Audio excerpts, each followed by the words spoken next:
Smoke curls from the smouldering ruins of what was once a monastery, its stone walls blackened by fire, its wooden structures reduced to ash. Bodies lie strewn across the bloodied earth, monks in their tattered robes, warriors who tried to defend them, all still and silent now. The raiders move methodically through the carnage, their swords and axes dripping, their faces impassive beneath metal helms. They are not frenzied anymore. The killing frenzy has passed. Now comes the cold, calculated aftermath. A woman's scream pierces the air, then another, and another. The real story of the Viking Age begins when the cheering stops and the fires burn low. When the famous berserker rage subsides and the practical business of conquest takes over. This is the moment when history falls silent in our textbooks, when the chronicles written by monks grow vague, when the sagas penned by skalds turn to boasts and away from the uncomfortable truth. This is not a tale of glorious battle. This is what happens after. A young woman is dragged by her hair across the courtyard, her hands bound with rope. An older woman, perhaps her mother, lunges toward her captor, only to be struck down with a casual backhand. A child wails, clutching at a dead man's tunic. The raiders ignore the child, too young to be of value. But the women are gathered, assessed, bound. "Take them to the ships," orders a grey-bearded man, his cloak fastened with a silver brooch that catches the firelight. The young ones first. What follows isn't recorded in the heroic poems. It doesn't appear in the simplified history taught in schools, yet it shaped the genetics, politics and social structures of medieval Europe as profoundly as any battle or treaty. The systematic capture, enslavement and forced marriage of women during the Viking Age represents one of history's most deliberate demographic engineering projects. A centuries-long transfer of female populations that rewrote bloodlines from Dublin to Kiev. This isn't speculation. It's written in the law codes that dictated how captive women could be claimed and distributed. It's preserved in the archaeological record, in shackles sized for female wrists, in mass graves where women and children lie together, in the very DNA of populations across the North Atlantic.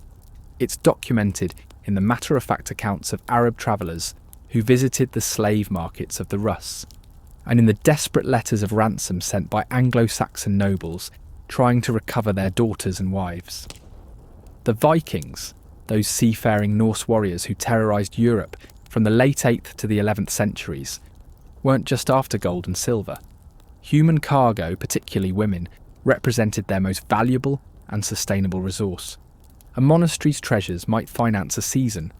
A shipload of women could establish generational wealth and power. By the end of this journey, we'll uncover the most chilling aspect of this system. The evidence that Vikings sometimes killed their own women rather than allow them to be captured by enemies. Excavations at sites like Repton in England have revealed mass graves where Norse women were executed, not by their conquerors, but by their own people. A final terrible assertion of control. This is the dark machinery behind the Viking expansion. Not just ships and swords, but a calculated system for acquiring, transporting, and exploiting women that fueled their colonies and their wealth. The gleaming treasures in museum displays were purchased with human lives. The legendary settlements in Iceland, Greenland, and beyond were populated through systematic abduction. As we explore the evidence left behind, from the dry language of law codes to the mute testimony of bones, we'll reconstruct this hidden history. We'll examine how women became the spoils of war, how their bodies became battlegrounds, and how their stolen lives became the foundation of a new social order across the North Atlantic world. The story begins not with the clash of swords, but with their falling silent.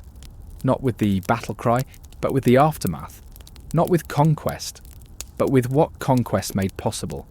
The systematic transformation of women into property, into currency, into the spoils of war. Aftermath of battle.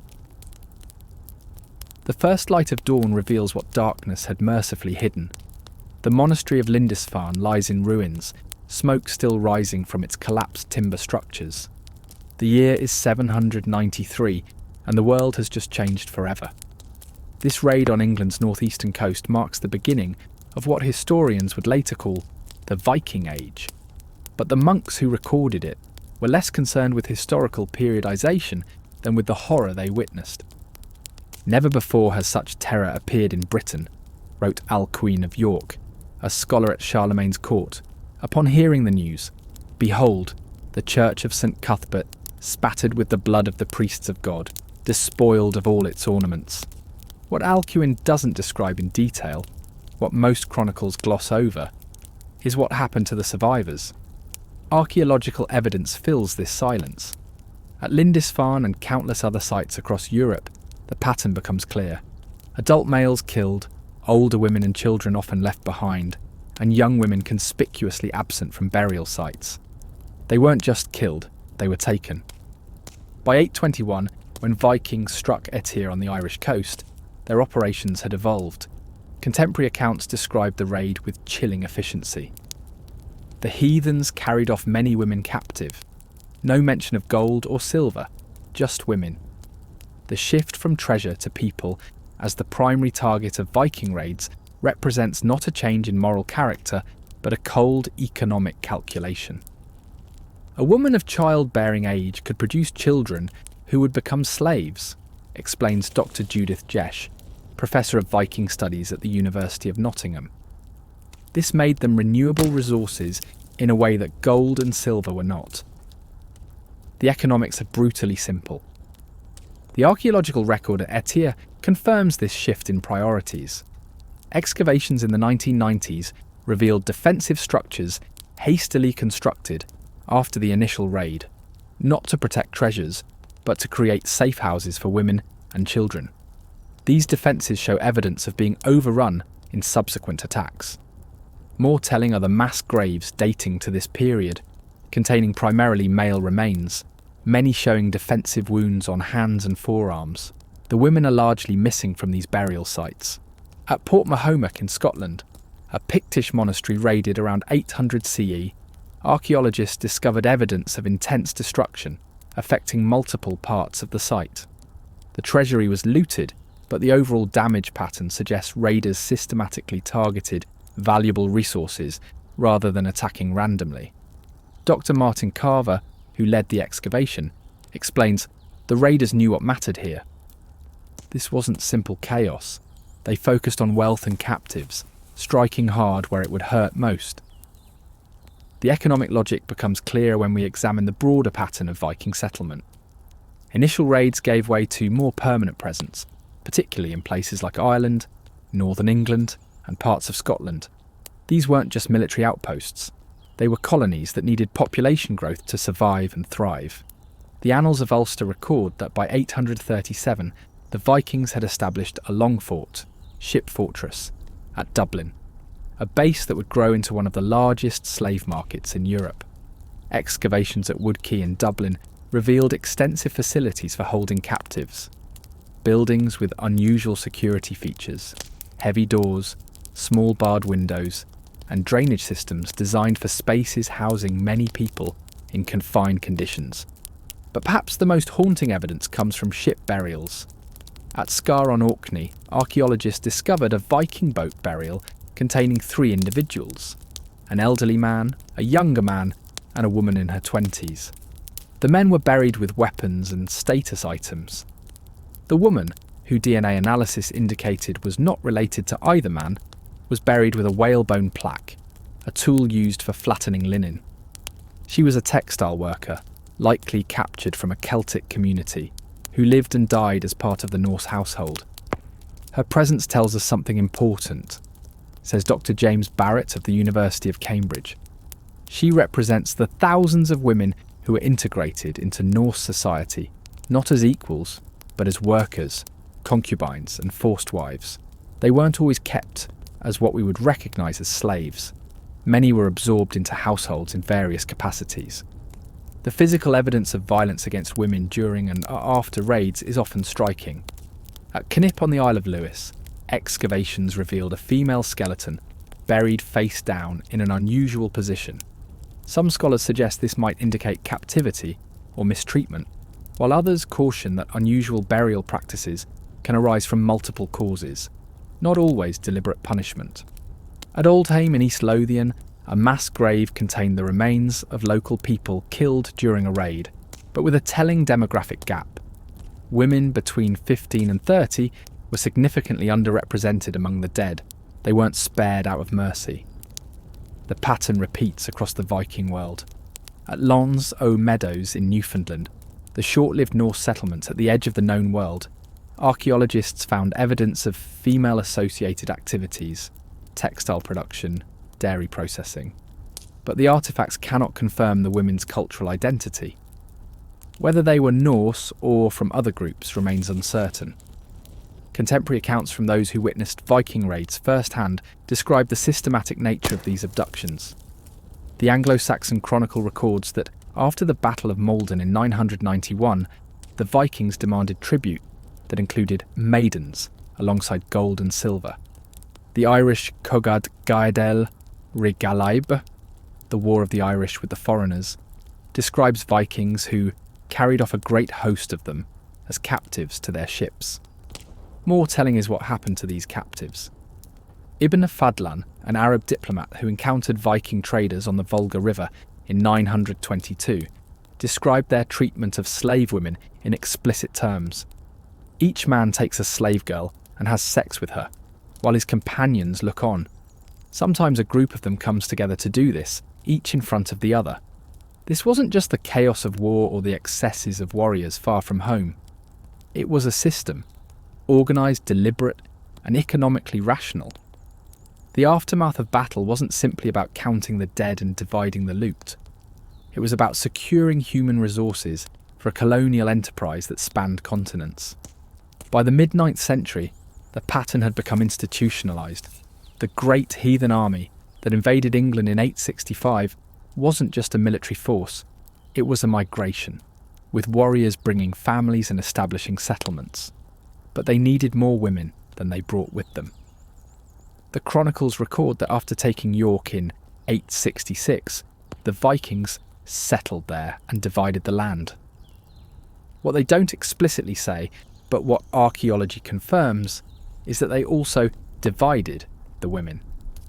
Excavations at Coppergate in York revealed a thriving Norse settlement with a significantly mixed population. Textile implements, typically associated with women's work, show both Norse and Anglo-Saxon styles, suggesting women from the local population were incorporated into Viking households. The skeletal evidence tells an even more direct story. At Ridgeway Hill in Dorset, a mass grave of executed Viking warriors included isotope analysis, showing they came from different parts of Scandinavia.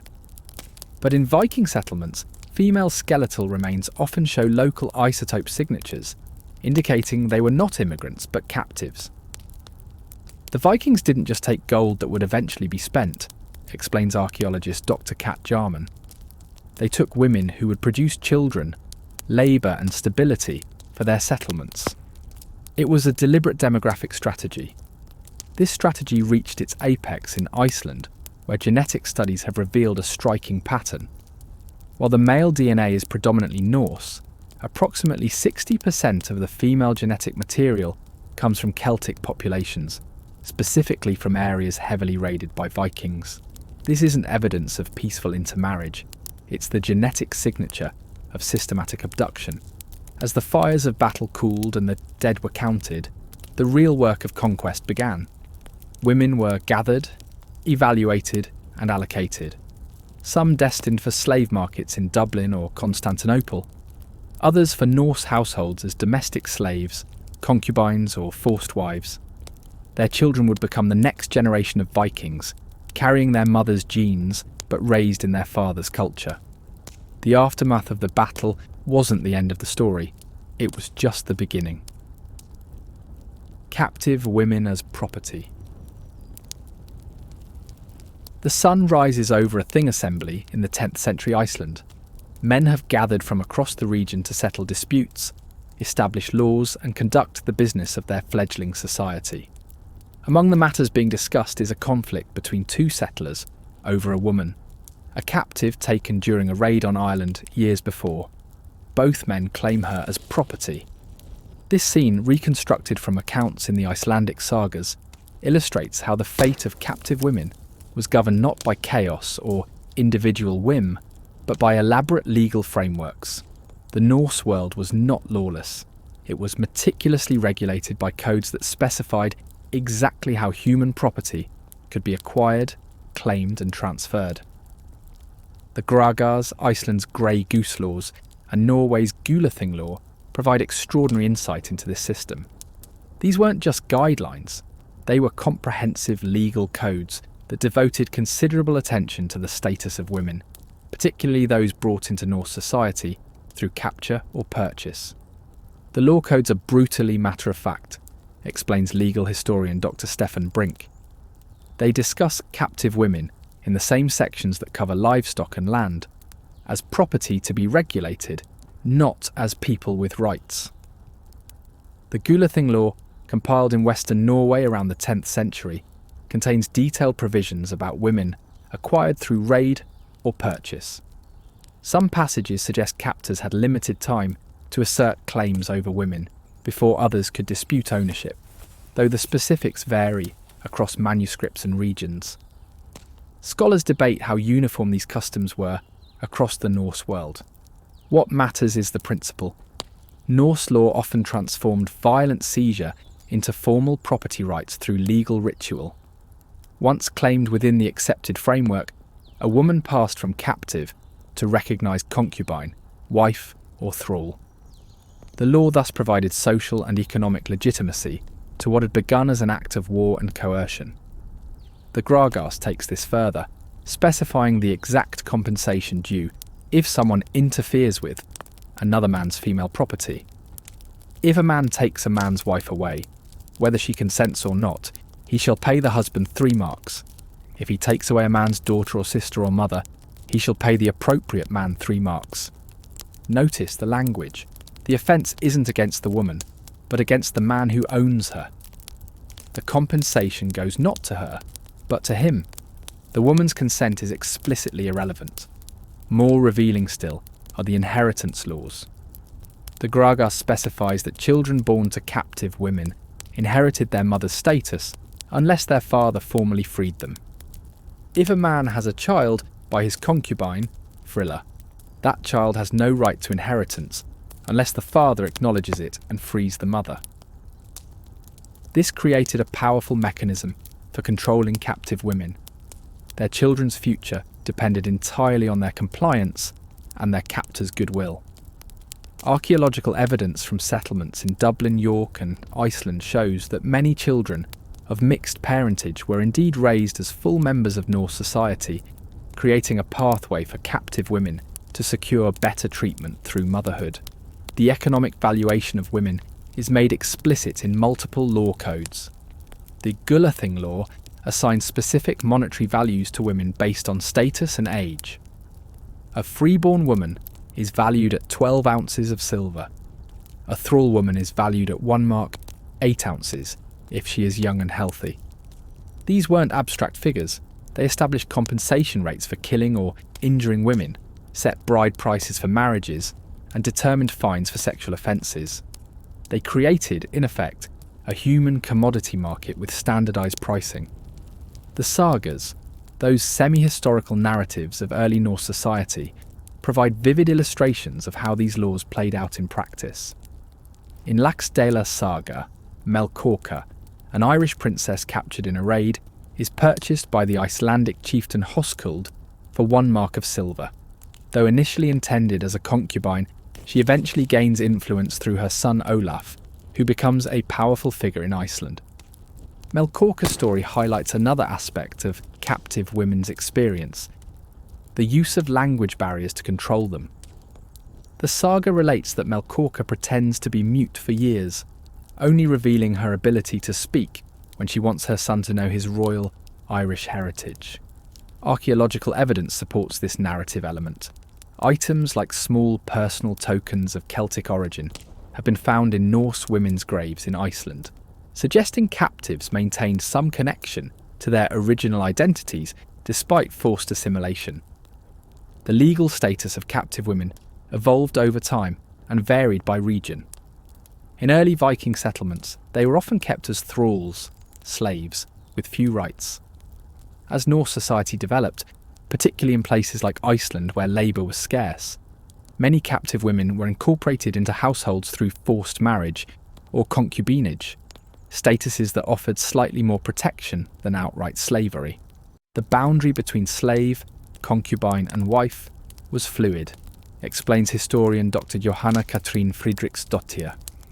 A woman might begin as a thrall, become a concubine if she caught her owner's interest, and eventually be recognised as a secondary wife if she bore children or proved valuable to the household.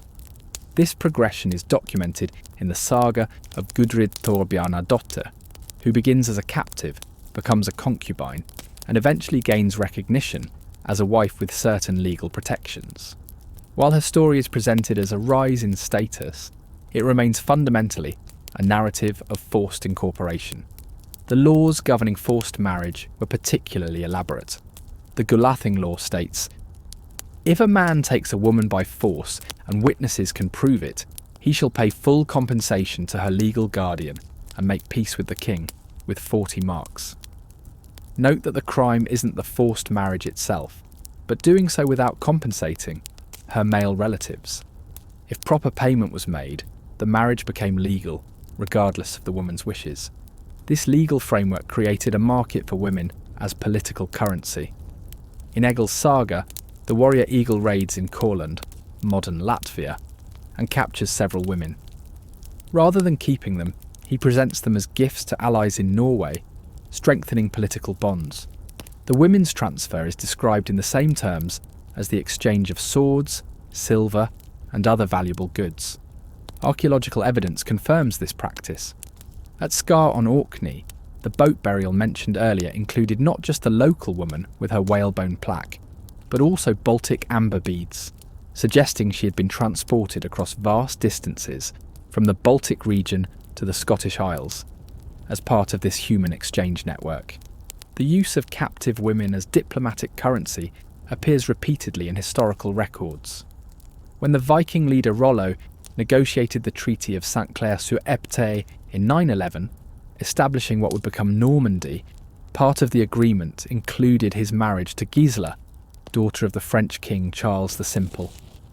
While described as a diplomatic marriage, Gisela had no choice in the arrangement. She was effectively a high-status captive used to seal a political deal. The law codes also regulated sexual access to captive women with disturbing precision. The Gragas states, "If a man forces a thrall woman belonging to another man, he shall pay her owner 1 ounce of silver, and no more unless injury results." The nominal fine wasn't meant to protect the woman, but to compensate her owner for using his property without permission. Physical evidence of these laws in practice comes from excavations across the Viking world. At Birka in Sweden, a trading centre active from the 8th to 10th centuries, archaeologists discovered small iron keys associated with women's graves. These weren't just household items, they were symbols of the husfreyja, housewife role, indicating control over domestic resources. Significantly, these status symbols appear almost exclusively in graves of women with Norse genetic markers, not in graves of women with non-Norse origins. The keys tell us something important, says archaeologist Dr. Neil Price.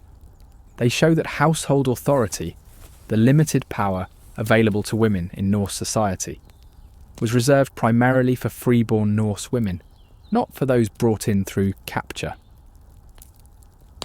The control of captive women extended beyond their labour and reproductive capacity to their very identities. The sagas record that captives were typically given Norse names, forced to adopt Norse clothing, and required to worship Norse gods. The Landnámabók, Book of Settlements, mentions numerous instances where Irish captive women were renamed with Norse names like Melkorka or Thorgerda, erasing their original identities. Archaeological evidence supports this narrative.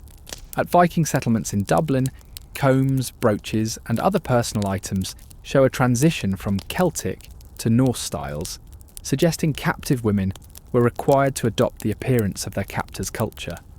More poignantly, amulets and small personal religious items of Christian origin have been found hidden in hearths and under floorboards in Norse households, silent testimony to captive women maintaining their faith in secret.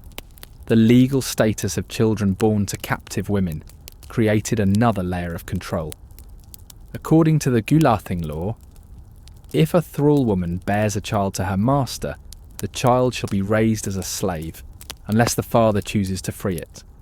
This created a powerful incentive for captive women to please their captors. Their children's freedom hung in the balance. Isotope analysis of skeletal remains from Viking settlements reveals the human reality behind these laws. At Hofstadr in Iceland, researchers found that many children buried with full Norse funeral rites had mothers who grew up in Scotland or Ireland, their isotope signatures proving they were not born in Scandinavia or Iceland. These children, likely born to captive mothers but recognised by their Norse fathers, were raised as full members of Norse society, despite their maternal origins. The Norse legal system's approach to captive women wasn't unique in medieval Europe, but it was unusually systematic and explicit. Where other legal traditions might obscure the status of captured women through euphemism or religious justification, Norse law addressed it directly as a matter of property rights and economic value. What makes the Norse system distinctive, explains legal historian Dr. Torsten Iversen, is not that they captured and exploited women, many societies did that, but that they created such an elaborate legal framework to regulate it. This wasn't opportunistic raiding, it was a carefully managed system for acquiring and controlling female populations. By the late Viking Age, this system had transformed the demographic makeup of Norse settlements across the North Atlantic. In Iceland, the Orkney Islands, parts of Scotland, and the Isle of Man, genetic studies show populations with predominantly Norse, male ancestry, but substantial Celtic female ancestry, the biological legacy of centuries of systematic capture and forced marriage. The laws that made women into property didn't just regulate individual relationships, they engineered entire societies. The slave economy. The wooden quays of Dublin creak under the weight of human cargo. Ships from Norway, Denmark and the Scottish Isles unload their latest acquisitions. People bound in chains, most of them women. Merchants assess the new arrivals, checking teeth, testing muscles, evaluating childbearing potential.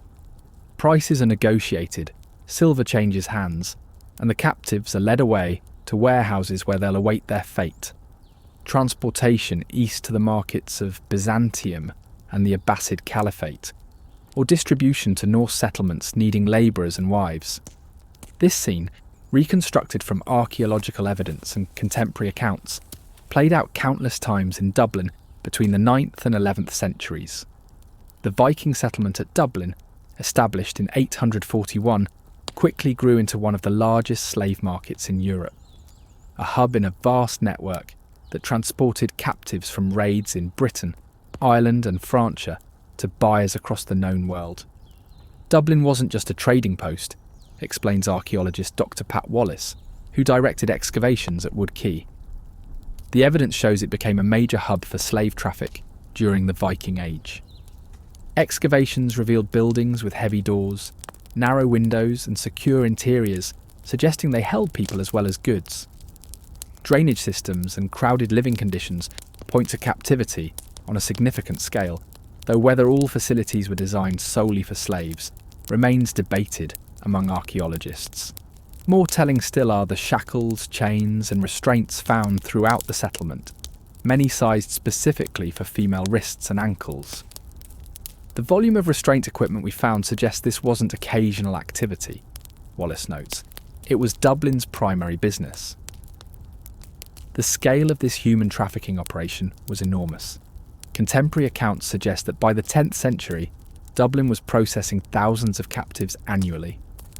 The Annals of Ulster record that in 871, a single Viking raid on Dumbarton in Scotland yielded a great prey of women who were brought to Dublin for processing and sale.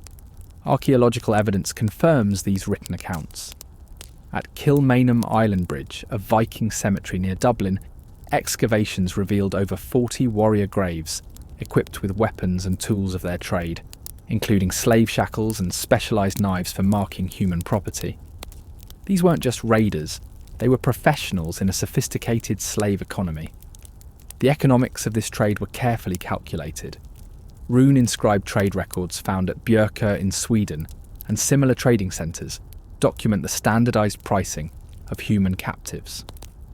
Women were categorised by age, appearance, skills and reproductive capacity, with prices adjusted accordingly.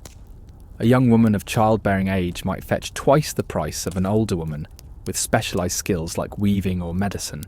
These weren't just random valuations, explains economic historian Dr. Dagfinn Skre. They reflected cold market calculations about the return on investment each captive represented. The Dublin slave market connected to a vast international network. While some captives remained within the Norse world, many were transported east along river routes through Russia to markets in Constantinople and Baghdad. The primary eastern route, known as the Osterwege or East Way, followed the Dnieper River through what is now Ukraine to the Black Sea and beyond.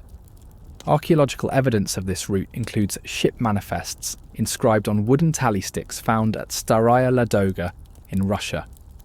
These records, dating to the 9th century, list human cargo alongside other commodities like furs, honey, and amber. Women consistently appear as the highest value items in these manifests. Arab sources provide the most detailed descriptions of this trade. Ibn Hawqal, a 10th century Arab geographer, wrote, "The Rus Vikings have no fields, but simply live off what they can take from the Sakaliba, Slavic lands. They have no occupation other than trading in sables and slaves." Even more explicit is the account of Ibn Fadlan, who encountered Viking traders on the Volga River in 922. He described their treatment of female slaves in disturbing detail. Each Rus takes a female slave and puts her in a hut. When a merchant arrives to buy a slave girl, he inspects her. If he wants to buy her, he inspects her private parts and sometimes her face. The archaeological record confirms these written accounts.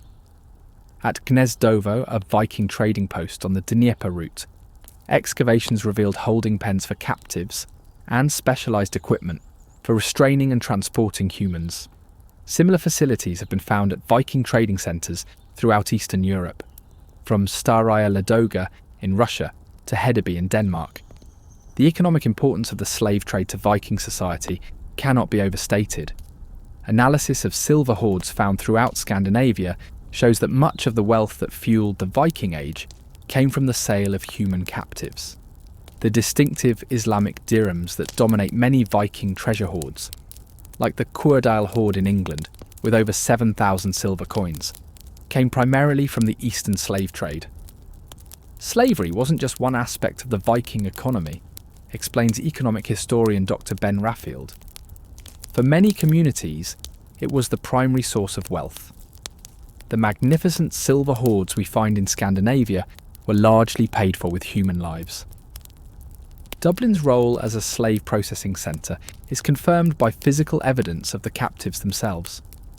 At Kilmainham, excavations revealed a mass grave containing over 30 individuals, primarily young women and adolescent girls, who died while awaiting sale. Isotope analysis of their remains showed they originated from various parts of Britain and Ireland, brought together in death as they had been in captivity. More telling still are the marks of bondage on their skeletons. Many showed evidence of healed fractures to wrists and ankles, injuries consistent with being kept in restraints for extended periods. Some displayed signs of malnutrition and disease, indicating the harsh conditions of their captivity. Others bore evidence of violence, broken bones that had healed poorly, suggesting they had been beaten or subdued with force. The skeletons tell a story the written records often omit, says bioarchaeologist Dr. Bara O. Donapayan. They show us the physical reality of captivity, the restraints, the violence, the deprivation. The slave economy wasn't limited to Dublin. Similar processing centres operated throughout the Viking world. Archaeological evidence from Kaupang in Norway, Hedeby in Denmark, and Birka in Sweden shows these settlements also participated in human trafficking, though none matched Dublin's scale and specialisation. At Borgund in Norway, excavations revealed a Viking Age building with unusual security features and a concentration of shackles and restraints. Analysis of soil samples from the floor showed elevated levels of human waste products, suggesting many people were held there in confined conditions. Similar facilities have been found at Kaupang and other coastal trading centres. The economic value of female captives varied based on their intended use. Those destined for domestic slavery or agricultural labour were typically sold locally.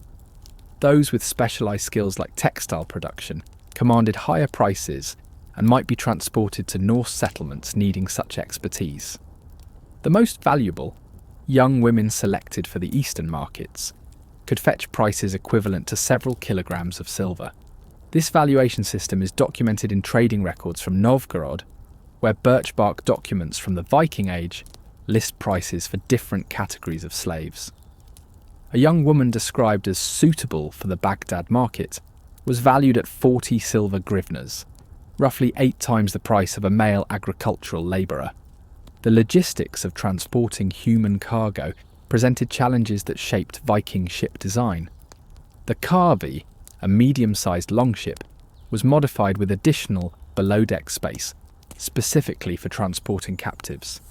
Archaeological evidence from shipwrecks like Skuldelev, one shows these vessels could hold 20 to 30 captives, along with a crew of 30 warriors, an efficient design for both raiding and human trafficking. The conditions during transport were brutal. Ibn Rusta, a 10th century Persian explorer, described Viking slave ships. They bind the captives in chains and transport them to their lands, where they sell them. Many die on the journey from thirst, hunger and exposure. This account is supported by archaeological evidence.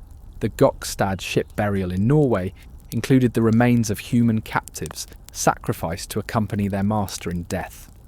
Analysis of these remains showed signs of malnutrition and stress markers consistent with long-distance transport in harsh conditions. The slave economy created specialised roles within Viking society. The saga of Egil Skallagrimsson mentions mannbjörg, a term sometimes interpreted as people involved in managing captives during raids. Archaeologists have found restraints and tools in some warrior graves, though whether these indicate dedicated slave-catching specialists remains debated. Some scholars see them as multi-purpose equipment rather than proof of a distinct professional role. These weren't just warriors who occasionally took slaves, explains archaeologist Dr. Neil Price. These were professionals in a specialised trade with specific tools and techniques for capturing, controlling, and transporting human beings. The processing of captives followed standardised procedures, documented in both written accounts and archaeological evidence. Upon arrival at markets like Dublin, captives were cleaned. Their heads were shaved to prevent lice. Evidence for this comes from concentrations of hair found in waste pits near slaveholding areas, and they were marked with ownership symbols.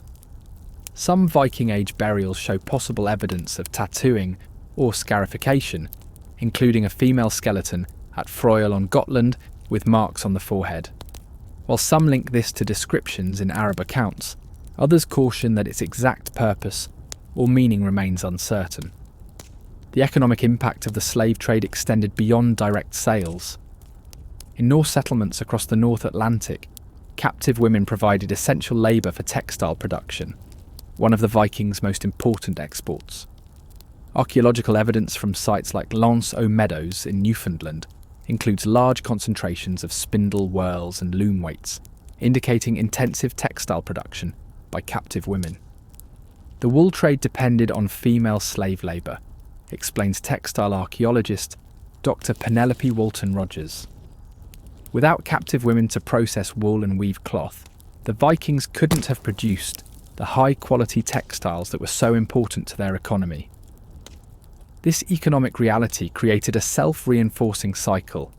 Raids captured women who produced textiles, which were sold for silver, which funded ships and warriors for more raids. The system was brutally efficient. By the late Viking Age, Dublin's slave markets had begun to decline as Christian prohibitions against enslaving fellow Christians gained influence. The Dublin slave trade didn't end abruptly, however. It adapted. Increasingly, captives were sourced from pagan populations in the Baltic and Slavic regions, maintaining the flow of human merchandise while respecting religious boundaries. The legacy of this vast slave economy persists in the archaeological and genetic record. Across the Viking world from Dublin to Novgorod, the physical infrastructure of human trafficking, the holding pens, the processing facilities, the specialised restraints, testifies to a sophisticated system that treated people as commodities. More lasting still is the genetic legacy. DNA studies of populations across the North Atlantic reveal the biological imprint of centuries of forced migration. Celtic maternal lineages combined with Norse paternal ancestry, creating new populations born of conquest and captivity. The slave markets of Dublin and other Viking trading centres weren't just economic institutions. They were engines of demographic change, forcibly redistributing women across Europe and beyond, forever altering the human landscape of the medieval world. Noble women and ransom politics. The cathedral at Canterbury burns against the night sky. Inside, Archbishop Elfhere refuses to flee, standing firm as Viking raiders storm through the sacred space. The year is 1011, and the city has fallen after a 3-week siege. What happens next is recorded with unusual detail in the Anglo-Saxon Chronicle. The Vikings take hostage all the men in orders and husbands and wives and children, but they are selective in their captives. Specifically mentioned are abbesses, priests, monks and women of noble birth who are bound and led away to the waiting ships. This wasn't random violence, it was a calculated strategy. The capture of high-status women, noble women, abbesses, queens and princesses, represented a specialised form of Viking raiding with political rather than economic objectives. These women weren't destined for slave markets or forced marriage to common warriors. They were political assets, living collateral in a sophisticated system of ransom diplomacy that shaped European politics for centuries. The taking of noble hostages wasn't incidental to Viking strategy, explains historian Dr. Eleanor Parker. It was central to it. These captives were more valuable, conscious, well-treated and alive than they would have been as conventional slaves. The Canterbury raid exemplifies this approach. The Anglo-Saxon Chronicle records that after capturing the city's elite, the Vikings demanded an enormous ransom, £48,000 of silver. This sum, roughly 17 tons of precious metal, represented a significant portion of England's available wealth. When Archbishop Elfhere refused to allow himself to be ransomed, believing the burden would fall too heavily on common people, the Vikings killed him. But importantly, they continued to care for their other high-status captives until payment was received. Archaeological evidence confirms this practice. At Repton in Derbyshire, where the Great Heathen Army wintered in 873 to 874, excavations revealed specialised structures interpreted as high-status holding facilities, secure but comfortable quarters where noble captives could be held while ransom negotiations proceeded. Similar facilities have been identified at Viking bases in Dublin, York and along the Seine in France. The ransom amounts demanded for noble women were extraordinary. When Emma of Normandy, twice Queen of England, was threatened with capture during Swine Forkbeard's invasion in 1013, her ransom was set at £36,000 of silver, enough to fund a fleet of over 100 longships for a year. She escaped to Normandy before capture, but the proposed ransom demonstrates the extreme value placed on royal women. These weren't just arbitrary demands, explains economic historian Dr. Gareth Williams. Viking leaders calculated ransoms based on detailed intelligence about a region's wealth and the captives' political importance. They knew exactly how much the market would bear. Written sources document numerous cases of noble women held for ransom. In 869, the Anglo-Saxon Chronicle records that the daughter of King Ella of Northumbria was captured during the Viking conquest of York. Her ransom, paid in silver and land grants, became part of the settlement that established Viking rule in northern England.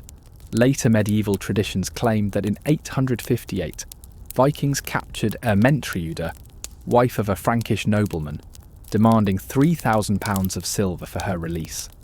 Some versions even allege they sent a severed finger when payment lagged. Modern historians note these tales appear in later sources, not the contemporary annals themselves, making their authenticity uncertain. Archaeological evidence for these ransoms comes from the extraordinary number of silver hoards dating to this period. The Cuerdale hoard, discovered in Lancashire and containing over 7,000 silver coins and 1,000 silver objects, has been linked to ransom payments collected during Viking campaigns in northern England. Analysis of the hoard shows it contains silver from multiple sources: coins from different kingdoms, jewellery, and hack silver, cut pieces valued by weight, consistent with funds gathered hastily to meet ransom demands.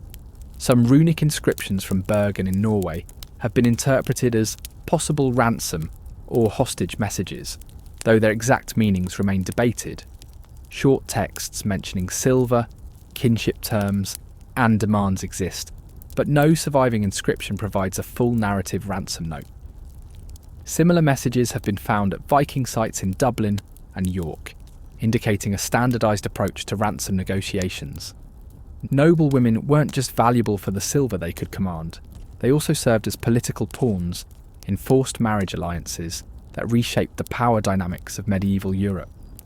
These weren't conventional kidnappings, but strategic acquisitions of women whose bloodlines carried political legitimacy. The most famous example is the capture of Elfgifu, Emma, of Normandy, who was forced to marry King Cnut after the Danish conquest of England in 1016. While chroniclers present this as a diplomatic marriage, contemporary accounts make clear that Emma had no choice in the arrangement. Her union with Cnut legitimised his rule in English eyes and produced a son, Harthacnut, whose mixed ancestry helped reconcile Anglo-Saxon and Danish factions. Archaeological evidence for these political marriages comes from high-status female graves that show cultural hybridity. At Scar on Orkney, a female burial contained both Norse and Pictish grave goods, suggesting a woman of Pictish noble birth who was incorporated into Norse society through forced marriage. Similar evidence has been found at Balladul on the Isle of Man and several sites in northern England. The political value of noble women lay in their bloodlines. In societies where power was inherited, controlling women of royal or noble birth meant controlling the legitimacy they could confer on children.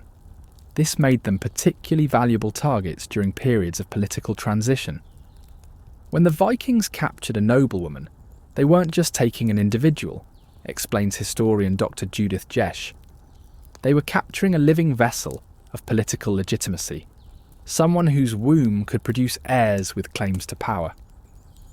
This strategy is documented in numerous historical cases. When Vikings conquered Dublin in 851, they captured and forced into marriage several daughters of Irish kings, producing children with mixed ancestry who could claim authority in both Norse and Irish political contexts.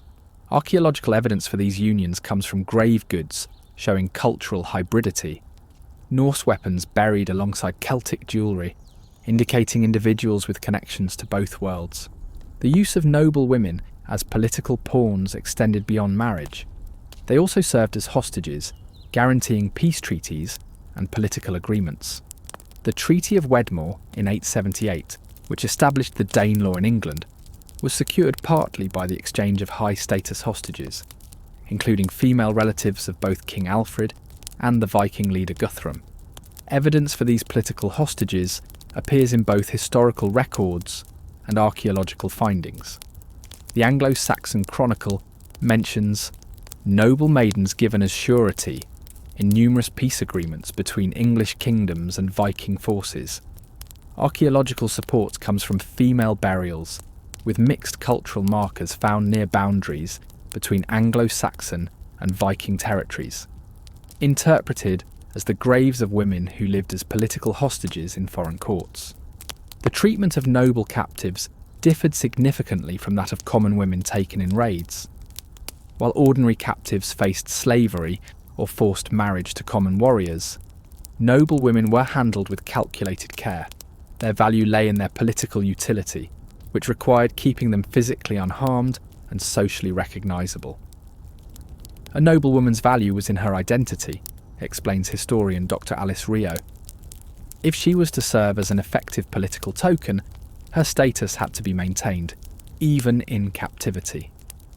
This created a strange situation where captors had to acknowledge and preserve the very social hierarchy they were violating. This paradox appears in archaeological evidence from high-status female captive burials. At Adwickler Street in Yorkshire, excavations revealed the grave of a woman wearing Anglo-Saxon noble dress accessories, but buried according to Norse ritual, suggesting a noblewoman who died in captivity but was buried with recognition of her status. The ransoming of noble women created specialised roles within Viking society. The sagas mention gislevarder, hostage keepers responsible for maintaining valuable captives in good condition during ransom negotiations. Archaeological evidence for these specialists includes distinctive residences at Viking bases with separate, secure quarters suitable for housing high-status captives. The Canterbury Siege of 1011 exemplifies how ransom politics shaped military strategy. The Vikings didn't simply raid the city, they conducted a methodical, 3-week siege specifically to capture its elite population. Similar targeted operations appear repeatedly in historical records. The attack on Noirmoutier Abbey in Francia, 799, where abbacies and noble oblates were primary targets. The raid on Lindisfarne, 793, where church leaders were taken for ransom. And the siege of Paris, 845, where noble hostages became central to negotiations. Archaeological evidence confirms that these weren't opportunistic captures, but planned operations. Viking bases like Repton show evidence of specialised facilities for holding high-value captives, secure but comfortable quarters distinct from the pens used for common slaves. These facilities include hearths for warmth, evidence of high-status food remains, and security features, preventing escape without making the conditions inhumane. The ransom economy transformed European politics, creating new power dynamics based on the threat of capture. Royal women increasingly retreated to heavily fortified locations during periods of Viking activity. Archaeological evidence for this comes from royal complexes like Cheddar in Somerset, which show significant security enhancements during the Viking Age. Not just military defences, but specific features designed to protect high-status women, including secure inner chambers and escape tunnels. The impact of ransom politics extended to church architecture. Many religious houses housing noble women developed defensive features during this period. The monastery at Whitby, rebuilt after Viking raids, incorporated substantial defensive elements specifically to protect its community of highborn religious women. Similar architectural adaptations appear at Barking Abbey, Shaftesbury, and other foundations known to house women of noble birth. The political consequences of noble female captivity could span generations. When Eadgifu, daughter of Edward the Elder of England, was captured by Vikings in 917, her subsequent forced marriage produced children whose descendants would later claim English royal blood, claims that played a role in succession disputes for decades afterward. Archaeological evidence for these dynastic consequences comes from grave goods showing mixed cultural heritage in royal burials across northern Europe, material testimony to bloodlines reshaped by capture and forced marriage. The ransom of noble women didn't just transfer wealth, it redistributed political power. The massive silver payments demanded for high-status captives drained the treasuries of targeted kingdoms. weakening their military capacity and making them vulnerable to further attacks. This created a vicious cycle. Kingdoms weakened by ransom payments became easier targets for future raids, generating more captives and more ransoms. The genius of the Viking ransom strategy, explains historian Dr. Ryan Lavelle, was that it was self-reinforcing. Each successful ransom weakened the target's ability to resist the next raid, creating a downward spiral that could ultimately lead to political collapse. This pattern is visible in the archaeological record through the changing distribution of wealth during the Viking Age. Analysis of silver hoards shows a massive transfer of precious metal from Anglo-Saxon, Frankish and Celtic territories to Scandinavia between the 9th and 11th centuries, much of it connected to ransom payments for high-status captives.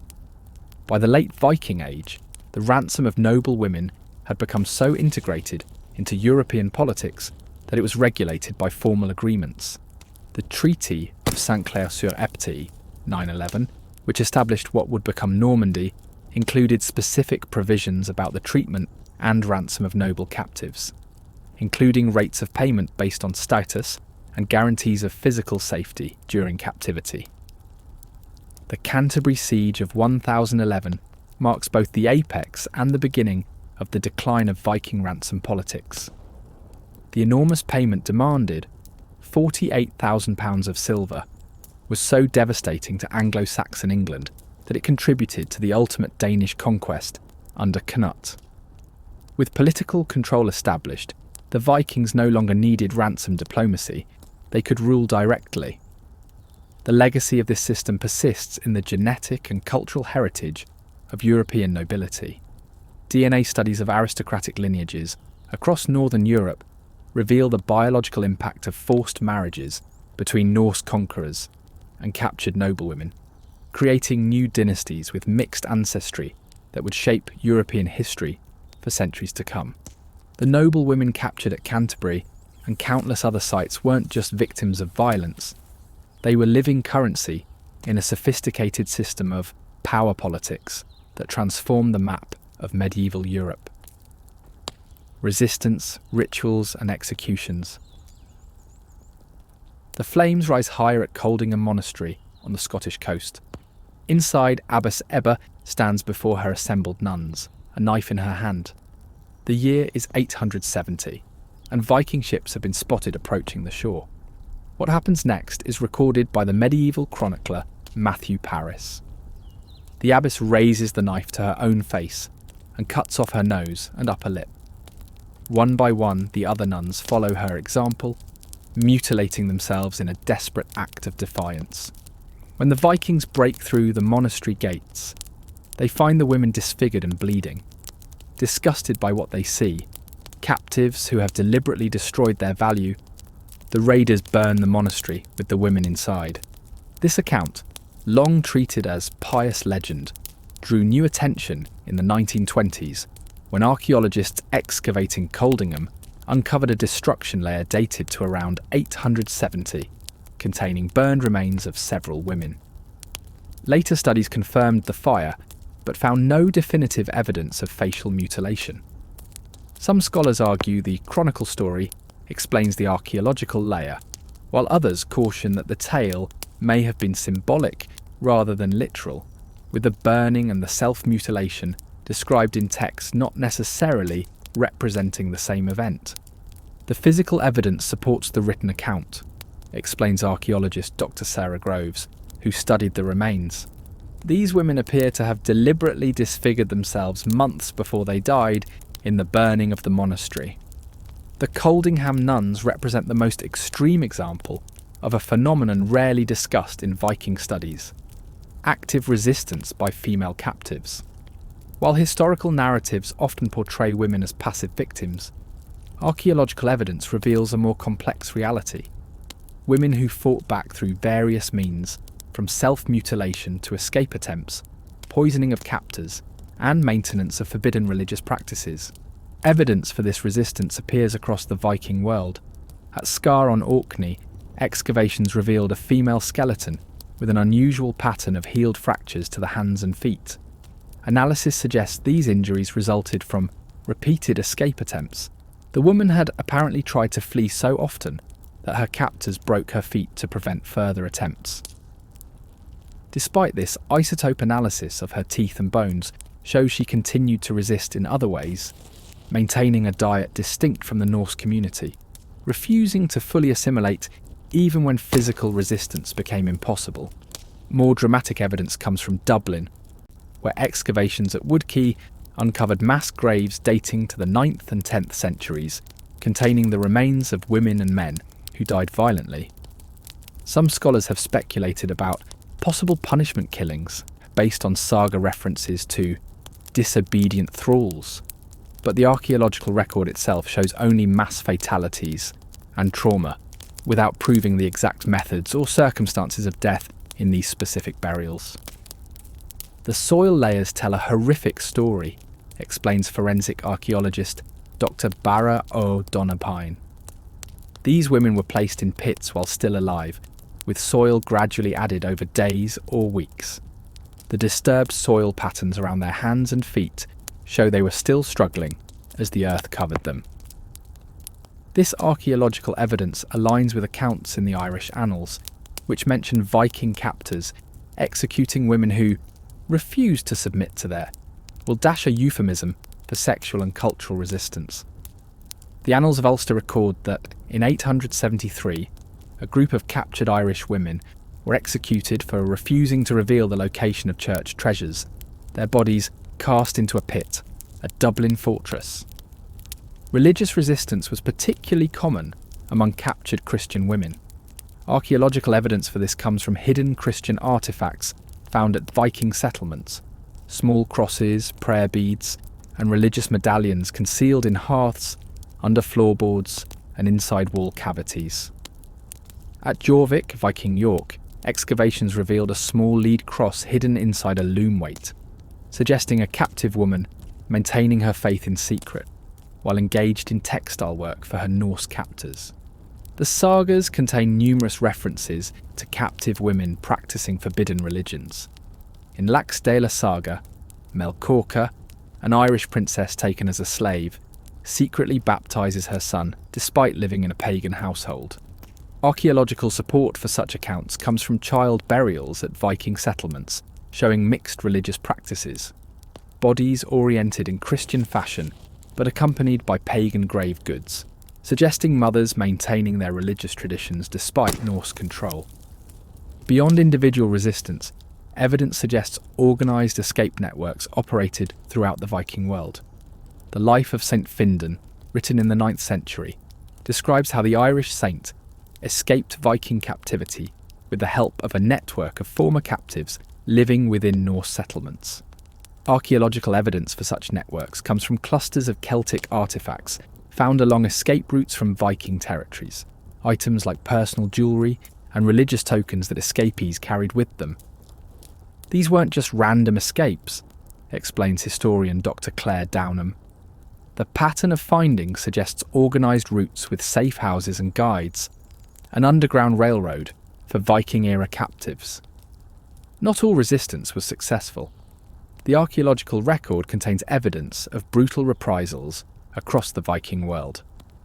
At Ridgeway Hill in Dorset, excavations revealed a mass execution site containing at least 54 male Scandinavian warriors, likely captives executed after defeat. While signs of violence are clear, there is no evidence here of female victims or the specific torture methods sometimes described in medieval texts. These weren't battlefield deaths, notes forensic anthropologist Dr. Louise Lowe, who examined the remains. The evidence points to deliberate, prolonged torture, punishment inflicted on women who had in some way defied their captors. This physical evidence aligns with accounts in the sagas, which describe specific punishments for rebellious captives. Egil's saga mentions female thralls who attempted to escape being subjected to the blood eagle, a ritualised execution where the ribs were severed from the spine and the lungs pulled through the wounds to form wings. While scholars debate whether this specific torture was historical or literary exaggeration, Archaeological evidence confirms that ritualised executions of female captives did occur. Perhaps the most disturbing evidence comes from sites where captive women may have been killed as part of religious rituals. The Oseberg ship burial in Norway, dating to 834 CE, contained the remains of two women, one elderly and high status, the other younger. Some scholars speculate the younger woman was a sacrificed attendant, though the cause of death remains uncertain. Similar evidence appears at other ship burials across the Viking world. At Balatea, on the Isle of Man, a female skeleton showing evidence of bound wrists was found alongside a high-status male burial. At Kaupang in Norway, excavations revealed a female captive buried at the feet of a warrior, positioned as property rather than as a person with her own grave. Ibn Fadlan's famous account of a Viking funeral on the Volga in 922 provides textual confirmation of these archaeological findings. He describes in detail how a slave girl was selected to accompany her dead master, subjected to ritual sexual use by his companions, then strangled and stabbed simultaneously as part of the funeral ceremony. Archaeological evidence from sites along Viking trade routes in Russia shows this wasn't an isolated incident. Female sacrificial victims appear in numerous high-status male burials. These ritual killings served multiple purposes, explains archaeologist Dr. Neil Price. They demonstrated the power of the deceased, transformed a captive into a permanent possession in the afterlife, and reinforced the status hierarchy of Norse society through the ultimate act of dominance. Not all resistance was physical. Archaeological evidence also reveals more subtle forms of defiance. At Coppergate in York, excavations uncovered textile fragments showing hybrid techniques, Norse patterns created using Celtic weaving methods. These textiles suggest captive women maintaining their traditional skills while appearing to assimilate, preserving cultural knowledge even under conditions of captivity. Similar evidence comes from food remains found at Viking settlements. At Dublin, analysis of cooking waste reveals households where Norse staples were prepared using distinctive Irish cooking techniques, another form of quiet resistance through maintenance of cultural practices. At Jarlshof in Shetland, excavations revealed hidden caches of foodstuffs prepared according to Pictish rather than Norse recipes, suggesting captive women maintaining culinary traditions in secret. The most poignant evidence of resistance comes from personal items carried by captive women. At Kilmainham in Dublin, a female skeleton identified as a captive through isotope analysis was found with a small stone amulet hidden in her clothing, a personal token from her homeland that she had managed to keep despite years in captivity. Similar personal keepsakes have been found associated with captive women across the Viking world, small, concealable reminders of identity and origin. These tiny objects tell an important story, says archaeologist Dr. Søren Sindbeck. They show women fighting to maintain a sense of self, even when everything else had been taken from them. Religious buildings housing women developed specific defensive features during this period in direct response to the targeting of female religious communities. Archaeological excavations at Whitby Abbey, Barking Abbey, and other foundations housing religious women reveal sophisticated defensive systems developed specifically to protect female communities. Evidence that resistance was also collective and institutional. The archaeological record also contains evidence of captors' efforts to prevent resistance. At Birka in Sweden, excavations revealed specialised restraints designed specifically for female captives. Lightweight but effective bindings that allowed women to work while preventing escape. Similar restraints have been found at Viking sites across Europe, indicating standardised methods for controlling captive populations. More telling are the thrall collars found at several Viking settlements. Iron neck rings with attached chains that could be secured to walls or posts. These devices, mentioned in the sagas as punishment for escape attempts, have been found primarily in contexts associated with female captives. Examples discovered at Birka, Hedeby and Dublin show where patterns indicating they were used for extended periods, not just for transport. The most extreme form of resistance control appears in evidence of deliberate maiming. At several Viking sites, female skeletal remains show evidence of hamstringing, the deliberate cutting of tendons in the legs to permanently limit mobility.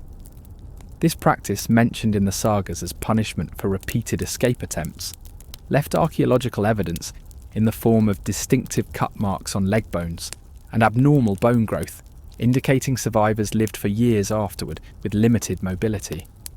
These weren't just injuries, explains bioarchaeologist Dr. Anna Kjellström. They were deliberate, calculated damage intended to prevent escape while preserving the captive's ability to work. The precision of the cuts indicates this was a standardized practice. Despite these brutal control measures, resistance continued. The archaeological record contains evidence of successful poisonings. Male skeletal remains from Viking settlements showing elevated levels of toxic substances found in common plants. At Firkat in Denmark, a male burial contained traces of henbane and hemlock in the stomach contents, plants known to have been used by women for both medicinal and toxic purposes. The sagas contain numerous accounts of captive women poisoning their captors, a practice supported by archaeological evidence of specialised knowledge. At several Viking sites, small containers of toxic substances have been found in contexts associated with female captives, evidence of women maintaining and using dangerous knowledge despite their captivity. Perhaps the most successful form of resistance was cultural persistence. Despite generations of captivity, many women maintained their original languages, religious practices, and cultural traditions, passing them on to children born in captivity. The genetic evidence is clear. While male DNA in Viking settlements is predominantly Norse, mitochondrial DNA, passed from mother to child, shows remarkable diversity, with substantial Celtic, Slavic, and Baltic markers, evidence that captive women maintained distinct identities even as they bore children for their captors. This cultural resistance had lasting consequences. In Iceland, linguistic analysis shows Celtic influence on vocabulary related to domestic activities, childcare, and emotional expression, evidence that captive mothers shaped the language their children spoke even within Norse households. Similar patterns appear in place names, folk traditions, and religious practices across the Viking world, the cultural legacy of women who refused to be fully erased. The Coldingham nuns represent the most extreme example of resistance, but archaeological evidence shows they weren't alone.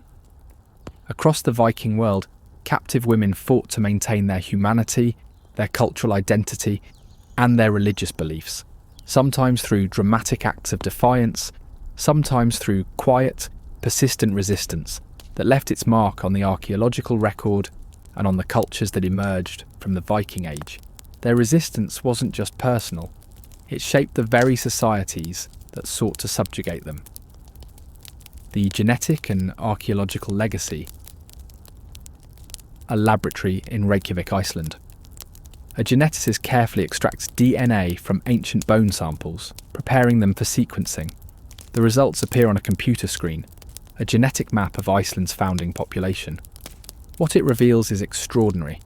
While approximately 75 to 80% of male genetic material comes from Norse sources, around 60% of female genetic material traces back to the British Isles, particularly Ireland and Scotland. This isn't evidence of peaceful intermarriage or willing migration. It's the genetic signature of mass abduction, the biological legacy of centuries of systematic capture and forced reproduction. The DNA doesn't lie, explains population geneticist Dr. Agnar Helgason of Decode Genetics, who led groundbreaking studies of Icelandic genetic heritage. What we're seeing is clear evidence of a male-dominated colonization, where most of the women came from different populations than the men. This pattern is consistent across the North Atlantic Viking settlements and can only be explained by large-scale capture of women. This genetic evidence provides the most comprehensive proof of what archaeological findings and historical sources have long suggested. Viking expansion across the North Atlantic was fueled by the systematic capture and reproductive exploitation of women from conquered territories. The pattern isn't limited to Iceland. Similar genetic studies in the Faroe Islands, parts of Scotland, and the Isle of Man show comparable results. Predominantly Norse male ancestry combined with female lineages from Celtic populations. In the Orkney Islands, genetic analysis indicates that approximately 40% of the founding female population came from Pictish and Irish backgrounds, despite Norse cultural dominance. What makes this evidence so powerful, explains archaeogeneticist Dr. Catherine Swift, is that it can't be explained away as trade or cultural diffusion. DNA doesn't travel except through people. These aren't just cultural influences, they're the biological imprints of women who were physically transported to these settlements against their will. The genetic evidence aligns perfectly with archaeological findings across the Viking world. At Hofstadr in Iceland, excavations revealed a settlement with material culture that was overwhelmingly Norse. Architecture, tools, and male grave goods all showing Scandinavian design. Yet analysis of female remains from the same site showed many women grew up eating different diets and drinking different water than the men they lived alongside, isotope signatures proving they weren't born in Scandinavia but in Ireland, Scotland, or other raided territories.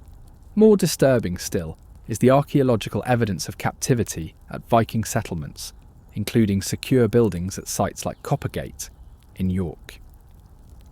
Excavations there uncovered a 10th century structure with unusual features, multiple small rooms, heavy doors, and traces of intense occupation. Some researchers suggest it might have housed captives, perhaps including women, though its exact function remains debated. This wasn't a typical household, explains archaeologist Dr. Joanne Curtin, who studied the building. The design suggests confinement or controlled habitation, but whether this is related to slavery, storage, or defence is still an open question in the archaeological interpretation. The closest modern analogy would be a breeding farm. Similar structures have been identified at Viking settlements in Dublin, Hedeby, and several sites in Scandinavia. These buildings share distinctive features, security measures preventing escape, evidence of multiple women living in confined conditions, and specialised equipment related to reproduction and infant care. Most telling are the human remains associated with these structures, primarily young women of childbearing age, many showing evidence of multiple pregnancies despite their youth. The skeletal evidence tells a grim story. At several Viking sites, female remains show distinctive markers of reproductive stress, bone lesions and dental abnormalities, indicating multiple pregnancies beginning at very young ages. At Fishamble Street in Dublin, analysis of female skeletal remains from the Viking period showed many women experienced their first pregnancy between the ages of 12 and 14, with evidence of as many as 8 to 10 pregnancies before death in their 20s or early 30s. The physical toll on these women's bodies was extreme, explains bioarchaeologist Dr. Bara O'Donoghue. We see compression fractures in the spine, dental problems from calcium depletion, and pelvic deformities, all indicating repeated pregnancies from a very young age, under conditions of poor nutrition and hard labour. This evidence of reproductive exploitation is supported by written sources. The 11th century German chronicler Adam of Bremen described Viking settlements where women are shared by father and son, and where childbearing is the primary value of female captives. Arab sources describe Viking traders specifically selecting women with wide hips and signs of fertility for transport back to their settlements. Perhaps the most disturbing archaeological evidence comes from infant burials at Viking sites. At Herjolfsnes in Greenland, excavations revealed a midden, waste pit, containing the remains of numerous newborns and infants, all showing evidence of deliberate killing shortly after birth. DNA analysis of these remains showed they were of mixed parentage. Norse fathers and non-Norse mothers based on genetic markers. These weren't natural deaths, explains forensic anthropologist Dr. Niels Linnerup, who examined the remains. The pattern of injuries shows deliberate infanticide, unwanted children systematically killed and discarded. Similar evidence has been found at Viking sites across the North Atlantic. At Lens aux Meadows in Newfoundland, the short-lived Norse settlement at the edge of the known world, excavations revealed a small pit containing infant remains behind one of the women's work areas. At Hofstadr in Iceland, infant burials show a striking pattern. Children with Norse paternal DNA markers received proper burials, while those with certain non-Norse maternal markers were more likely to be found in informal disposal areas. This archaeological evidence supports accounts in the sagas, which mention the practice of utsetting, exposure of unwanted infants, particularly those born to thrall women. Gragas, the Icelandic law code, specifically prohibited the exposure of children born to free women, but remained silent about the children of thralls, a legal distinction that allowed for selective infanticide based on the mother's status. The genetic and archaeological evidence together reveals a systematic program of reproductive control and exploitation. Viking settlements didn't just capture women for labour or sexual use. They deliberately engineered new populations through selective breeding, forced reproduction, and infanticide. This wasn't just opportunistic raiding, explains archaeogeneticist Dr. Erika Hagelberg. It was a deliberate demographic strategy, using women's reproductive capacity to build populations in new territories while maintaining Norse cultural and political dominance. The scale of this population engineering was enormous. Genetic studies suggest that during the settlement of Iceland, 870 to 930 CE, approximately 8,000 to 10,000 women of Celtic origin were brought to the island. Far more than could have arrived through voluntary migration given the limited female participation in Norse trading ventures and the dangerous nature of North Atlantic voyages. Archaeological evidence for this mass transportation comes from Viking ships themselves. The Gokstad ship, discovered in Norway and dating to around 890 CE, includes modifications specifically designed for transporting human cargo, additional deck planking creating a lower hold suitable for housing captives during long voyages. Similar features have been identified in other Viking vessels, indicating standardised designs for human transport. The genetic legacy of these captured women extends beyond their immediate offspring. Mitochondrial DNA, passed exclusively from mother to child, allows geneticists to trace maternal lineages across generations. Studies of modern populations in Iceland, the Faroe Islands, and parts of Scotland show that certain Celtic maternal lineages became dominant despite the Norse cultural context. Evidence that captive women not only bore children, but became the founding mothers of entire population groups. In genetic terms, the Viking expansion was remarkably female-driven, explains population geneticist Dr. Kari Stefansson. While men controlled the ships, weapons, and political structures, women, mostly captive women, contributed the majority of the genetic material that would shape these new societies. This genetic contribution wasn't limited to biology. Archaeological evidence shows captive women maintained elements of their original cultures, even in captivity, influencing everything from textile production to food preparation, childcare practices, and religious observances. At Viking sites across the North Atlantic, excavations reveal hybrid cultural practices, Norse objects decorated with Celtic motifs, traditional foods prepared using non-Norse techniques, and children's toys showing mixed cultural influences. These women didn't just contribute their DNA, explains archaeologist Dr. Michelle Heyer-Smith. They shaped the cultural development of Viking settlements through their daily practices, teaching their children songs, stories, and skills from their homelands, even while living under Norse control. The most visible archaeological evidence of this cultural influence appears in textile production, an activity dominated by women in Viking society. At sites across the North Atlantic, excavations have uncovered distinctive hybrid weaving techniques combining Norse patterns with Celtic, Slavic, or Anglo-Saxon production methods. These textiles weren't just functional items, They were expressions of cultural identity maintained despite captivity. More intimate evidence comes from amulets and personal items associated with female burials at Viking sites. At Knip on the Isle of Lewis, a female skeleton identified as a captive through isotope analysis was buried wearing a small stone amulet of Irish origin, a personal token she had managed to keep throughout her captivity. Similar personal items have been found in female graves across the Viking world, suggesting women maintained connections to their original identities despite forced assimilation. The genetic and archaeological evidence also reveals something about the children born of these forced unions. At several Viking sites, child burials show evidence of cultural hybridity. Norse ritual practices combine with elements from the mother's culture.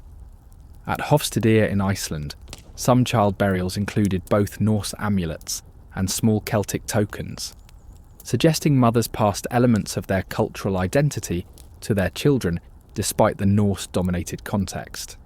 DNA analysis of these child burials confirms their mixed parentage and reveals something more.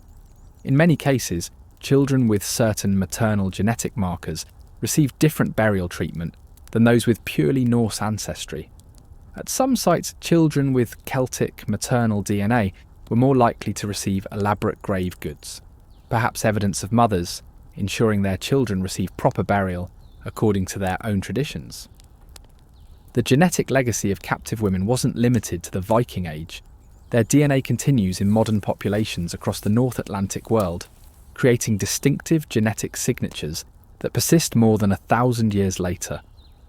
In modern Iceland, genetic studies have identified specific mitochondrial DNA lineages that can be traced directly to Irish and Scottish populations, the biological legacy of women captured during Viking raids.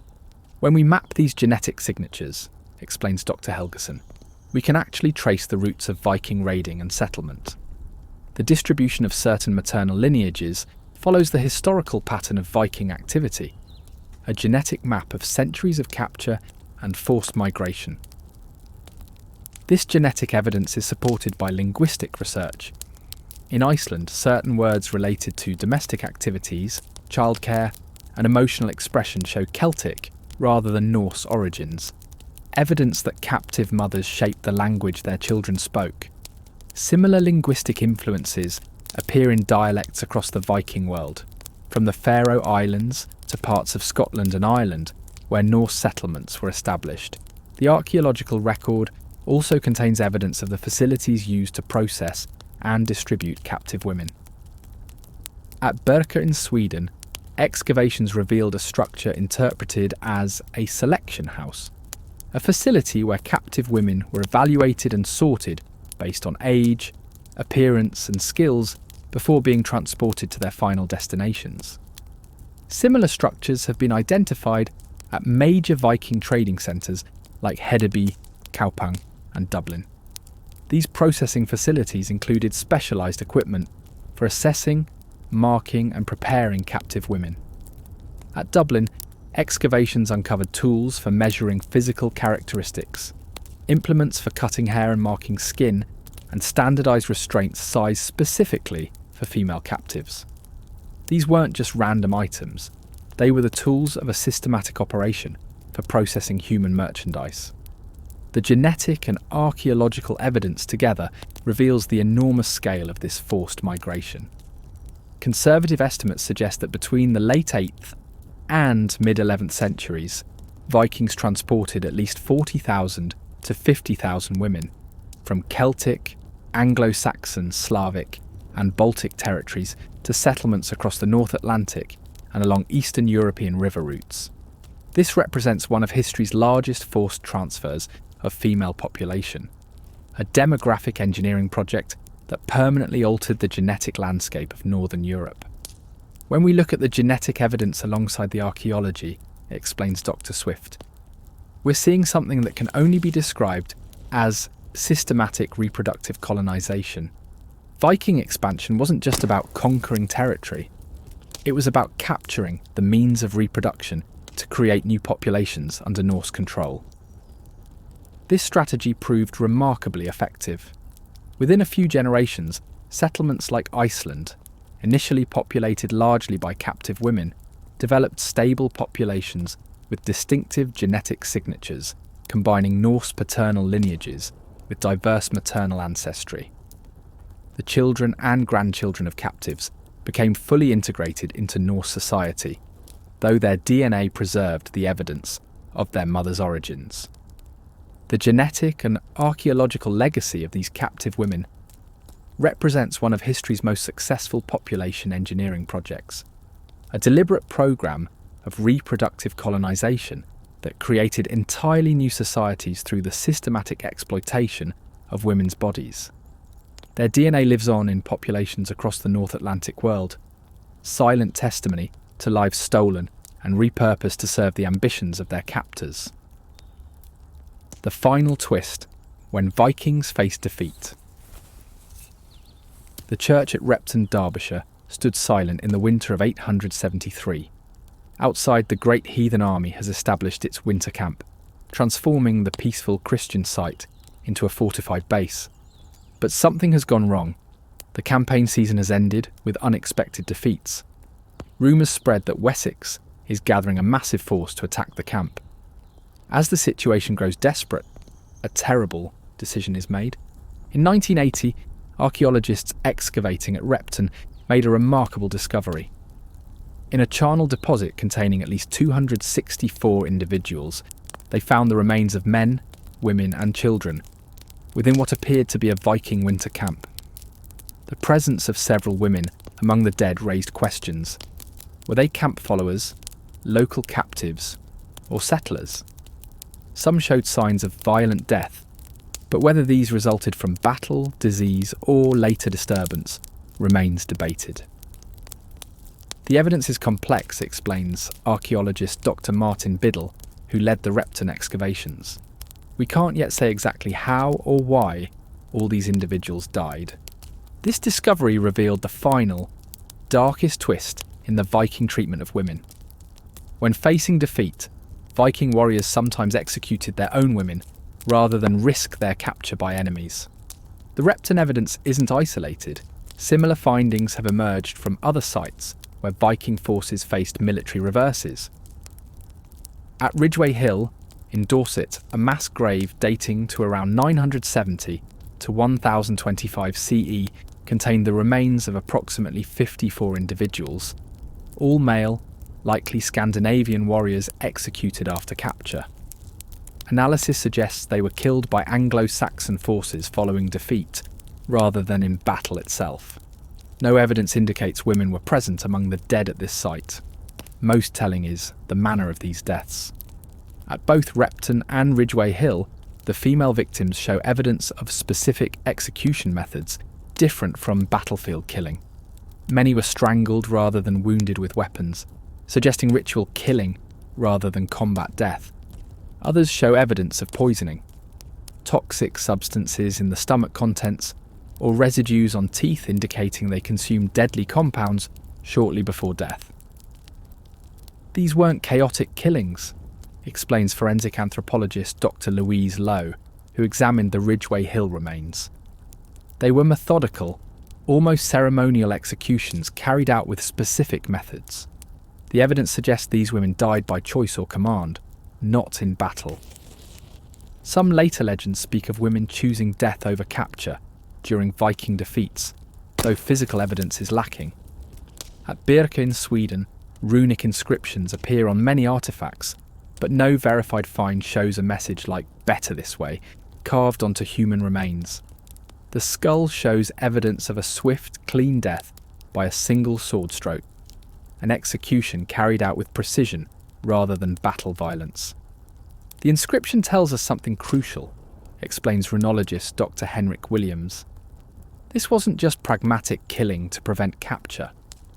It had ritual significance, a belief that death at the hands of one's own people was preferable to captivity by enemies. Written sources provide context for these archaeological findings. The saga of Ragnar Lothbrok describes how, when facing defeat, Viking leaders would sometimes order the killing of their own women to prevent them from falling into enemy hands. The 13th century Danish historian Saxo Grammaticus records that before the Battle of Brovalla, Norse warriors killed their wives and children rather than let them become slaves.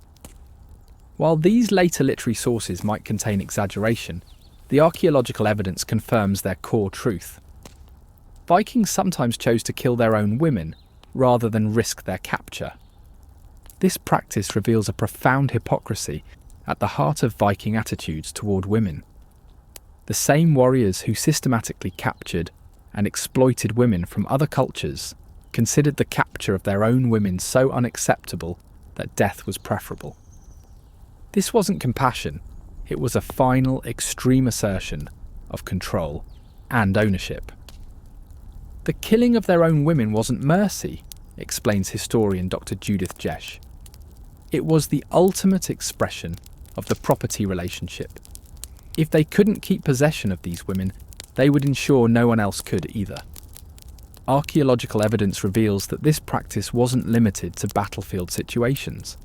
At several Viking settlements that faced attack, excavations have uncovered evidence of systematic killing of women and children before the settlement fell. At Firkat in Denmark, a settlement attacked around 980 CE, archaeologists discovered a structure containing the remains of multiple women and children who had been killed before the attackers breached the defences. Not by the attackers, but by the settlement's own defenders. More disturbing still is evidence that some Viking communities developed specific protocols for such situations. At Trelleborg in Denmark, excavations revealed what appears to be a designated execution area within the fortress, a space where non-combatants could be quickly and efficiently killed if the fortress was about to fall. Similar features have been identified at other Viking fortifications, suggesting this was a standardised element of defensive planning. The methods used for these preventive killings show disturbing sophistication.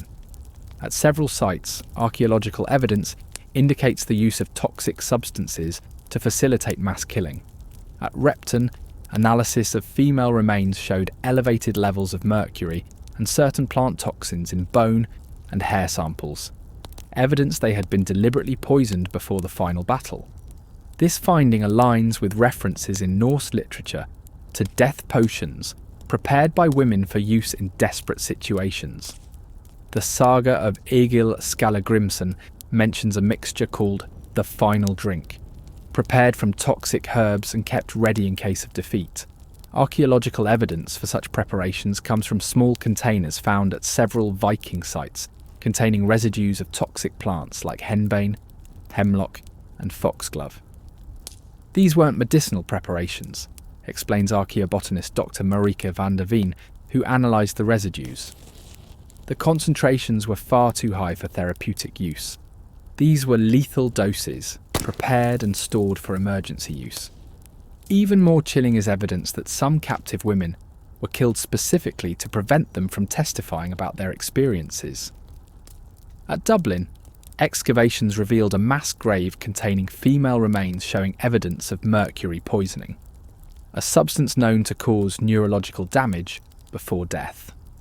Analysis suggests these women were deliberately poisoned with mercury, not just to kill them, but to drive them insane before death, preventing them from providing coherent accounts of their captivity. The pattern of mercury distribution in the bones suggests it was administered gradually over time, explains toxicologist Dr. Andrew Mihag, who analysed the remains. This wasn't quick poisoning for mercy killing. It was a deliberate process of destroying these women's minds before finally killing them, silencing witnesses permanently. Mercury traces have been found at some Viking Age burial sites, including in and around York, but their purpose remains debated. Some scholars link them to medicinal treatments or ritual practices rather than deliberate killings. No firm evidence connects mercury exposure directly to silencing captives before enemy forces arrived, though later medieval stories occasionally describe desperate acts to prevent prisoners falling into hostile hands. Archaeologists stress that interpreting toxins in ancient remains requires caution, since environmental contamination or post-burial processes can also leave chemical traces centuries later. the archaeological evidence reveals something else. Not all women in Viking society face the same risk of preventive killing. At sites like Repton and Ridgeway Hill, isotope analysis of female victims shows many were themselves former captives, women from Celtic, Anglo-Saxon or Slavic backgrounds who had been incorporated into Norse households. These women were among the first killed when defeat threatened, suggesting a hierarchy of value even in death. The pattern is clear, explains bioarchaeologist Dr. Anna Kjellström. Women of Norse origin might be killed to prevent their capture, but women of non-Norse origin, former captives, were killed first and with less ceremony. Even in death, the hierarchy remained. This hierarchy appears in burial treatment as well. At Repton, the executed Norse women received certain funeral considerations, specific body positioning, inclusion of personal items, and placement in designated areas of the mass grave. Former captives killed at the same time received no such treatment, their bodies placed haphazardly with minimal consideration. The most haunting archaeological evidence comes from objects associated with these preventive killings. At several sites, small knives and personal implements have been found clutched in the hands of female skeletal remains, suggesting some women took their own lives rather than face capture or execution by others. At Repton, one female skeleton was found with a small knife still embedded in her throat, evidence of self-inflicted death in the face of imminent defeat. This evidence of suicide aligns with accounts in Norse literature. The saga of Hervor mentions women who chose the knife rather than the hands of enemies when their settlement faced overwhelming attack. Archaeological support for these accounts comes from female remains showing evidence of self-inflicted wounds distinct from the patterns of either battle injury or formal execution. The practice of preventive killing wasn't limited to adult women. At several sites, archaeological evidence indicates children were killed alongside women when defeat threatened. At Repton, the charnel deposit included the remains of children as young as 8 years old, many showing evidence of strangulation or poisoning rather than weapon wounds. DNA analysis of some of these remains showed they were the offspring of mixed unions, Norse fathers and non-Norse mothers, children whose very existence evidenced the capture and reproductive exploitation of women. The killing of these children represents the final erasure, explains archaeologist Dr. Kat Jarman. Not just the women themselves, but the evidence of what had been done to them. The children who proved the reality of forced reproduction were eliminated when defeat threatened to expose the system.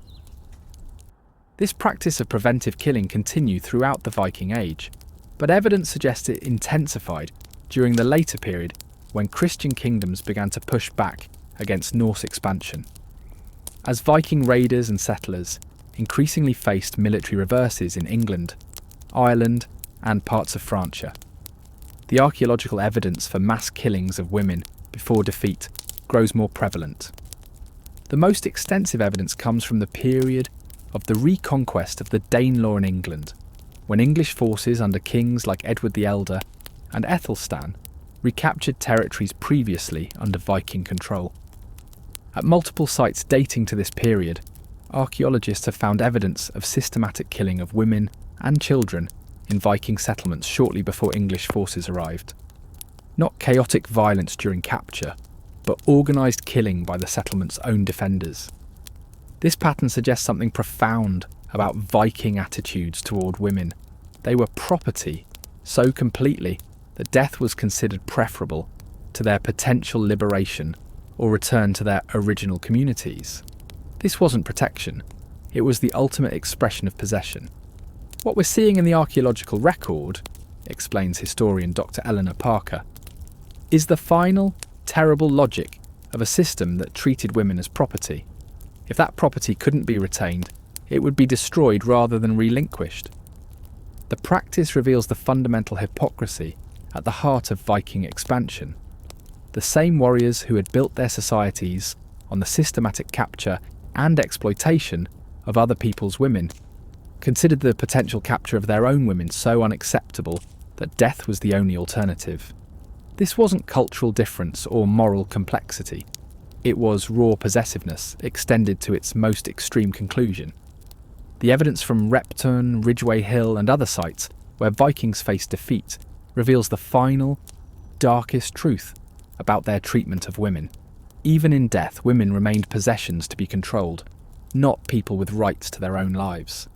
The runic inscription on that female skull from Birka, "Better this way," represents not compassion, but the final assertion of ownership. Better dead than free of Viking control. As the sun sets over a reconstructed longhouse at Lens aux Meadows in Newfoundland, the furthest reach of Viking expansion, a modern archaeologist carefully examines a small textile fragment preserved in the permafrost for 1,000 years. Under the microscope, the weaving pattern reveals a hybrid technique, Norse patterns created using distinctive Celtic methods. This tiny piece of cloth, created by hands long turned to dust, tells a story that has been largely erased from our popular understanding of the Viking Age. It is a story not of glory, but of systematic exploitation. Not of adventure, but of calculated cruelty. Not of fearless exploration, but of forced migration. It is the story of how an entire civilization was built upon the captured bodies and stolen lives of women. The evidence we've examined, from law codes and ship manifests to DNA signatures and burial patterns, reveals a system that was neither accidental nor incidental to Viking expansion. The capture, transportation, and exploitation of women wasn't a side effect of raiding. It was often its primary purpose. It wasn't the excess of individual warriors. It was organised policy. It wasn't hidden or shameful in Viking society. It was codified in law and integrated into economic and political systems. This history challenges our romanticised vision of the Viking Age. Popular culture has transformed these medieval raiders into symbols of adventure and freedom. Fierce warriors who answered to no authority as they sailed boldly into the unknown. This narrative conveniently omits the machinery of exploitation that made their voyages possible. The women captured, transported, and forced to build their settlements, bear their children, and create their wealth. The archaeological record doesn't support this sanitised version of history. It shows us thrall collars sized for female necks, shackles designed for female wrists, and graves containing women who died thousands of miles from where isotope analysis tells us they were born. It shows us the bones of children with Norse paternal DNA and Celtic maternal lineages. Children conceived not through cultural exchange, but through systematic reproductive exploitation. This isn't just ancient history. The legacy of these practices continues in the very genetic makeup of populations across the North Atlantic world. When an Icelander or Orcadian takes a DNA test today and discovers a mix of Scandinavian and Celtic ancestry, they're encountering the biological imprint of this system, the genetic signature of centuries of forced migration and reproductive exploitation. Understanding this history requires us to confront uncomfortable truths about how societies are built. The magnificent Norse settlements in Iceland, Greenland and beyond weren't just the product of daring and determination. They were made possible by the systematic capture and exploitation of women whose names and stories have been largely erased from historical memory. This erasure isn't accidental. The sources that form our understanding of the Viking Age, the sagas, chronicles, and archaeological interpretations, have traditionally focused on male activities and perspectives. Women appear primarily as passive objects or background figures, their experience is deemed less historically significant than battles, voyages, and political machinations.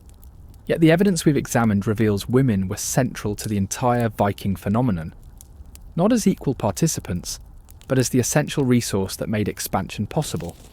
Without the systematic capture and exploitation of women, there would have been no sustainable Viking colonies, no generational wealth from the slave trade, no demographic engineering of the North Atlantic world.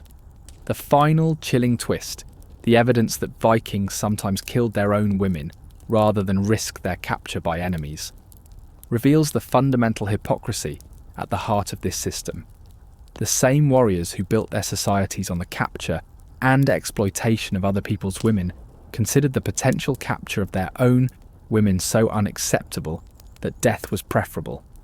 This wasn't protection. It was the ultimate expression of possession. This history matters not just for understanding the past, but for recognizing patterns that continue to shape our world. The systematic exploitation of women's bodies, labour, and reproductive capacity wasn't unique to the Viking Age. It has been a recurring feature of conquest and colonisation throughout human history. By examining the evidence of how this operated in one specific historical context, we gain insights into broader patterns of how societies expand, how populations are engineered, and how exploitation becomes normalised. The women whose lives we've glimpsed through archaeological evidence and historical sources weren't just victims. They were also survivors who maintained elements of their identity and culture, even under conditions of extreme coercion.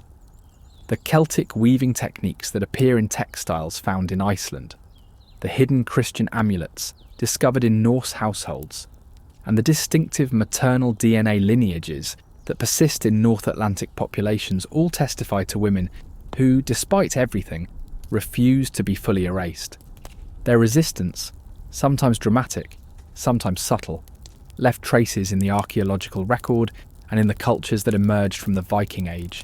The hybrid cultural practices, linguistic influences, and genetic signatures that characterise former Viking territories all bear witness to women who, even in captivity, shaped the societies that sought to exploit them. As we conclude this exploration, we're left with a responsibility to remember these women, not as faceless victims or background figures, but as individuals whose stolen lives and labour built the world the Vikings claimed as their own. Their bones may lie in foreign soil, their names may be lost to history, but the evidence of their existence and their influence remains in artefacts, in DNA, and in the cultural landscape of the North Atlantic world. This isn't just about setting the historical record straight. It's about recognising that societies are built not just by those who wield power, but by those upon whom power is wielded. It's about acknowledging that behind the familiar narrative of Viking glory lies a hidden machinery of exploitation that made their achievements possible. The real story of the Viking Age isn't found in the dramatic raids and voyages celebrated in popular culture. It's found in the aftermath, in the systematic processing of captive women, in the legal codes that transform them into property, in the genetic legacy of forced reproduction, and in the desperate measures taken to prevent their liberation. This is history not as we wish it to be, but as the evidence reveals it was, complex, uncomfortable, and essential to understanding how societies expand and how power operates across time and space.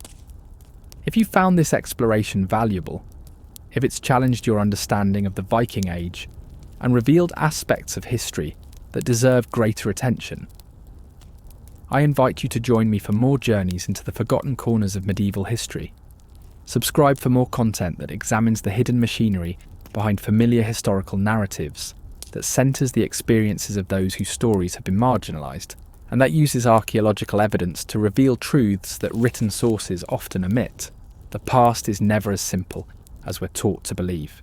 By examining the evidence with clear eyes, by following where the archaeology, the genetics, and the primary sources lead us, we can uncover more complex and truthful understandings of how we became who we are.